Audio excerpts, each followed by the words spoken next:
नमस्कार, मैं एक और आप देख रहे हैं हंगामा टाइम्स न्यूज। आइए नजर डालते हैं राजधानी की बड़ी खबरों पे। हमारे संवाददाता की एक विशेष रिपोर्ट।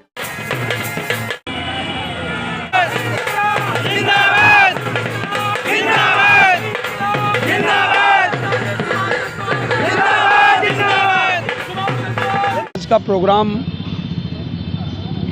हमारे देश में नेताजी सुभाष चंद्र बोस पराक्रम दिवस शोभा यात्रा के रूप में संचालित किया जा रहा है। यह कार्यक्रम परिवर्तन चौक से नेताजी की प्रतिमा से इसलिए रखा गया है कि नेताजी सुभाष चंद्र बोस साक्षात खड़े हुए हैं और उनके सहयोगी भी यहाँ मौजूद हैं, पहले के भी अब के भी। हम ये कहना चाहते हैं भारत सरकार से कि 30 दिसंबर 2018 को माननीय प्रधानमंत्री जी ने अंडमान से किया उद्घोष, जीवित है नेताजी सुभाष चंद्र बोस। मैं पूछना चाहता हूं सभी लोगों से, सरकारों से, जनता से कि नेताजी सुभाष चंद्र बोस कैसा है? क्या किसी ने नेताजी सुभाष चंद्र बोस को देखा है? हमें भी दर्शन कराओ। नेताजी को बाहर क्यों नहीं लाया जा रहा? काशी राम की तरह किडनैप क्यों किया जा रहा है इनको? इसमें बहुत बड़े राज दफन है।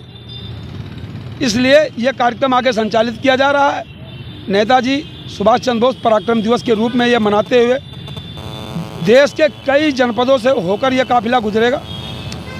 सभी जिलाधिकारियों से हम ये निवेदन करेंगे कि वो अपने अपने मार्गों को अधिकारियों कर्मचारियों को निर्देशित करते हुए सुरक्षित रखें।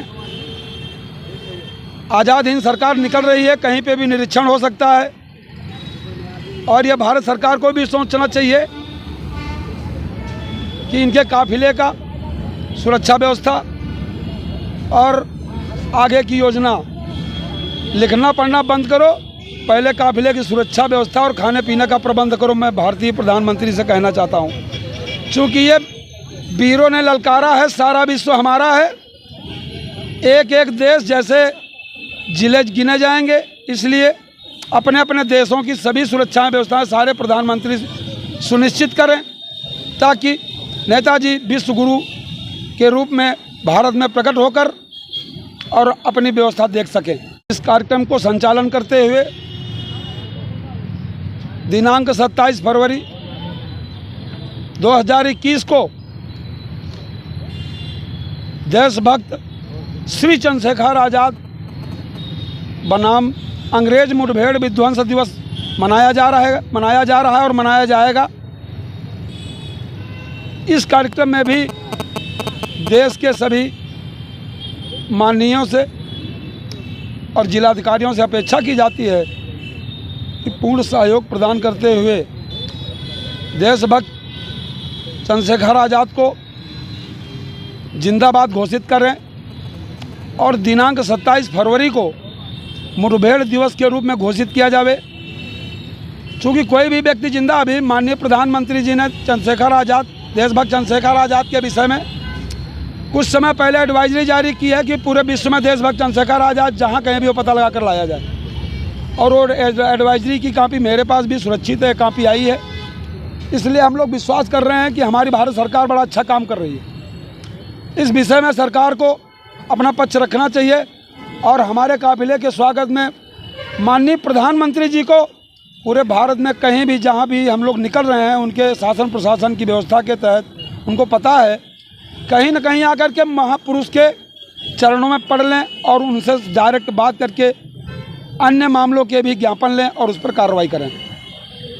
चूँकि वीरों ने ललकारा है, सारा विश्व हमारा है, तो हम ये ऐसा चाहेंगे, हमारी ऐसी आशा है कि हमारे भारत जैसे देश महापुरुषों के सामने कई देश ऐसे होंगे जो प्रदेशों की बात गिने जाएंगे आने वाले समय में।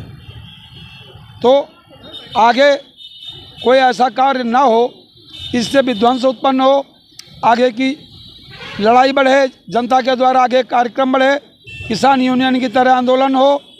इसलिए माननीय प्रधानमंत्री जी से मैं बारंबार राष्ट्रपति जी से निवेदन करना चाहूँगा, इस मामले का पटाक्षेप करे, वरना ये आंदोलन थमेगा नहीं। यह अभी कन्नौज छिबरा में होते हुए दिल्ली तरफ भी आ सकता है। उसके बारे में कुछ बताइए। आज तक जो है भारतवर्ष के पास में कोई भी प्रमाण नहीं है कि नेताजी नहीं है, और जो ये कह रहा है नेताजी नहीं है, वो देश के साथ में गद्दारी कर रहा है। ₹2 के सिक्के पर नेताजी का नाम है। आज तक कहीं स्वर्गीय लगा हो तो बताओ हमको। दूसरी बात, संत कभी झूठ नहीं बोलते हैं। नेताजी ने कहा था कि अखंड भारत में मैं अखंड भारत बनाऊंगा। नेताजी अखंड भारत बना के रहेंगे, क्योंकि कहते वो विमान दुर्घटना जो दिखाई गई है तो वो सरकार ने कहा वहाँ पर कोई विमान दुर्घटना हुई ही नहीं थी। कोई हवाई जहाज़ का जो है अंतिम संस्कार नहीं हुआ। तो जब हवाई जहाज़ गिरा नहीं तो नेताजी कहाँ चले गए? नेताजी भारत में थे, क्योंकि जब जवाहरलाल नेहरू मरे पड़े थे,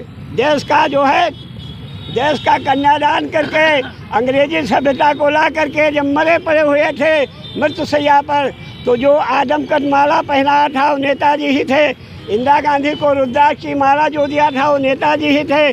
गाय बछड़े का निशान जो दिया था चुनाव में वो नेताजी ही थे। और जब चाइना का युद्ध हो रहा था तो फर्स्ट ब्रिगेड के अधिकारी नेताजी ही थे। देश उनको लाने नहीं चाहता है। ये जितने भी नेता हैं अपने खाने पीने कमाने के चक्कर में लगे हैं। नेताजी को न कोई लाना चाहता है, न कोई नेताजी का नाम सुनना चाहता है, और नेताजी का विरोध करने की कोई भी शक्ति नहीं है।